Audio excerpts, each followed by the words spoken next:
अजीत पवार पर रोहित पवार की नाराजगी, कहा जिस अजीत पवार को हम जानते हैं वह बहुत अलग है। बारामती में भाषण के दौरान शरद पवार के बाद उप मुख्यमंत्री अजीत पवार का बयान इस समय चर्चा में है।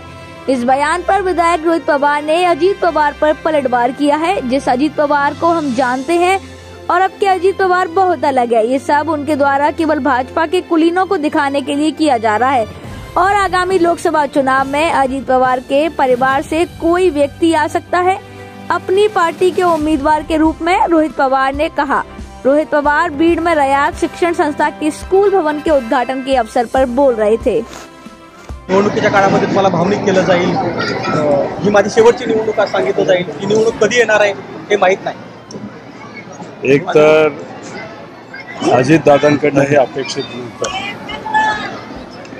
खरं तर मला माहित नाही असं का होतं की जे दादा आम्ही पाहिलेत, ज्या दादांना आम्ही ओळखतो ते फार वेगळे दादा होते आज असं बोलावं लागेल।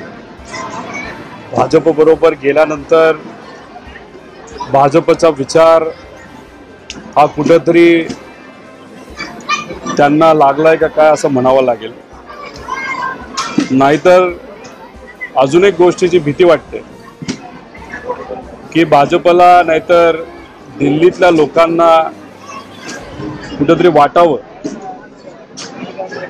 की आदरणीय पवार साहेबांच्या विरोधात आम्ही काम करत आहोत, म्हणून अशा पद्धतीने खालच्या लेवलला जाऊन काही वक्तव्य जर होत असतील तर ते योग्य नाही।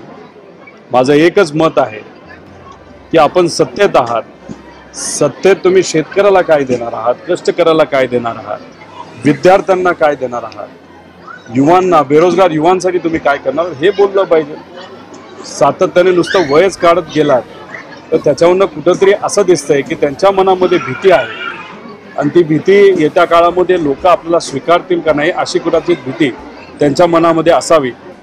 पण भाजप हा एक व्हायरस आहे आणि तो व्हायरस कदाचित तिथे गेलेल्या नेत्यांना, आता भाजपमध्ये जे नेते जातात त्यांना तो व्हायरस लागतो असंच कुठेतरी आपल्याला म्हणावं लागतं। तो हमारे साथ देखते रहिए फाइट अगेंस्ट क्रिमिनल चैनल और पढ़ते रहिए fight against criminal daily newspaper. आज की खबर में बस इतना ही। वीडियो को लाइक करें और चैनल को सब्सक्राइब कर ले जिससे आने वाली वीडियो की नोटिफिकेशन आपको मिलती रहे।